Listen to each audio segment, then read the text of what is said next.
It's Transmissions. I'm Nick Harcourt, and we're here with Terry Nunn of Berlin from the World Arts Stage. Thank you for coming and playing for us. Thank you for having me. You ready for 21 questions? Sure. Okay. First musical memory. The Beatles in the front seat of my dad's car on the car radio, listening to, I don't even know what song, but I tried to sing harmony so that my dad would hear me. How old were you? 3 or 4. Wow. Yeah. What about a musical instrument? Do you have a musical instrument? Keyboards, badly. Yeah. Yeah. When did you pick that up? My brother is a very good keyboard player, so I would listen to him and always feel inferior, so I would only play when he wasn't in the room, but we had a piano. Okay. What's the first song you played or sang? It was a song my mom sang to me when I was in bed. I don't know the name of it, I just remember the song. The song of love is a sad song. Hi Lily, hi Lily. Isn't that Sound of Music? No. No? The song of love is a song of woe. Don't ask me how I know. Who's your favorite artist, dead or alive, who does what you do? Grace Slick. Yeah, she's the real deal. If you didn't do this, what would or could you do? What you do.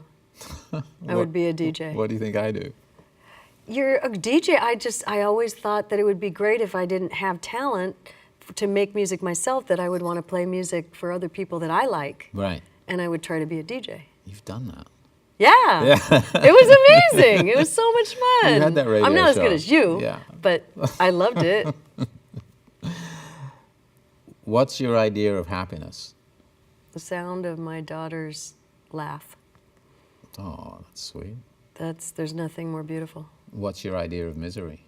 Her dying. I remember when I first had my kids, I was paranoid for the first 3 or 4 years that was going to happen. Paranoid that something would happen to them. I'm not so worried about it now. That's that what they're- intense love is. It's terrifying. Right. Because it can be lost. Yeah. Heroes. Your male hero. 2 came to mind, David Bowie and Elon Musk. You have I invested in his car because I believe in him and his ideal of creating a world where people can live and travel for free. female hero. My mother. Why? She so believed in people and the world and the universe, and told me the one thing that's probably made the most difference to me, that the universe is benevolent, that everything that happens to us is for our greatest happiness. And she said, look back in your life. Has anything ever happened to you that ultimately was not for your greatest benefit and happiness? And when I look back, I could see that she was right. So it gives me a trust in the world and the universe that it is all here for my greatest happiness, and that is a heroic way to think, and I think she's a hero for that. So talking about the universe and the world, what's your favorite place on Earth? Seattle. My dad's from Seattle. I have a lot of family there, and when I go there and get off the plane, I feel like I'm home. If you're on a desert island and you can only have one thing, what would it be? I was going to say music, but I would probably say my man, because my daughter will get bored with me when she gets older and leave, not want to be with me anyway.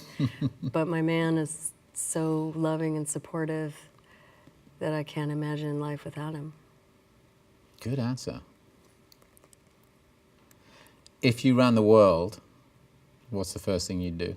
Do my best to help people stop being afraid, because I think, and me included, fear is where so many of us live a lot. And I truly believe that if the universe is benevolent, that we are meant to enjoy while we're here what this is as much as possible, because it's going to end. And I think my greatest regret would be that I was scared all the time and not enjoying it. Fear is such a big motivator for some people, though. It can be, Yeah. but to live in it is Different thing. different than to be motivated by it. You know, to have that kind of, oh God, you know, Sure. I could miss this. Okay, I'm going to do it, as opposed to, God, the world sucks. I'm screwing up, and oh shit, you know. It's, you know, some people, and I did for years too. I mean, I was terrified of people until my 40s. It was in my 40s that I admitted to myself that I was afraid of people. I still am. Yeah, it's scary. It's scary. Yeah, most of them But- scare the shit out of me. Yeah, Yeah. yeah. You're allowed one superpower. What is it? I would like to be invisible so I could watch people do stuff. When you're writing songs, is it easier to write a love song or maybe a revenge song? Both are hard. I don't find writing easy. So, yeah, I can't say one or the other. It's a struggle for me in a lot of ways. It's very rare that it flows. Here's an interesting question for somebody who's made music the way you do. Digital or analog? Digital. I'm not a gear person, so I have no idea, you know, if I listen to a vinyl or I listen to a CD, to me, I don't care. I just listen to the song, and if I like the song, great. You know, I don't care if it's got static or it's pristine. I don't care. So digital, it's easier. Do you have any rituals before show? Yes. God, yes. I'm almost a obsessive compulsive.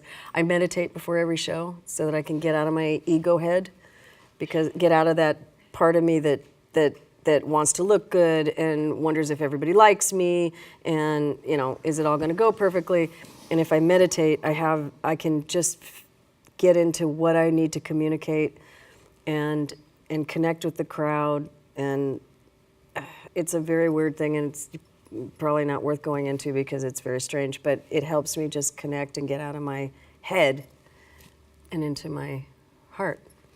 You've been doing this a while. You've played a lot of different venues, different countries, different size audiences. I would imagine that along the way you've seen a few things. What's the craziest or wildest thing you've seen backstage that you wish you hadn't seen? Well, I thought of something, but it wasn't that I wished I hadn't seen it. I walked in on John Crawford, my partner for 13 years in Berlin, and I opened the door, and he had a woman on each limb.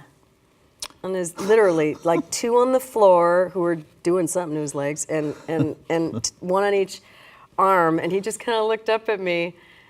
And it wasn't that I didn't want to see it, I was jealous, because guys don't do that to girls. You know, they're just too kind and, you know, very respectful, because they know they'll be killed Sure. if they do anything to a girl. But girls backstage will do anything. They'll throw down the shirts, and they throw their keys on the stage, and they're, you know, blowjobs and whatever. You know, they don't care. They're just shameless, and they have fun. And so I was jealous. What's the title of the movie of your life? If I can do it, anybody can. What's your current state of mind? Grateful that I'm still making music. I had no idea it would last this long. I hoped that it would, of course, but nobody knows. And I'm grateful that people still want to hear me. Thanks, Terry. Oh, thank you so much. I'm Thank you, honored. darling. It's an honor. Thanks.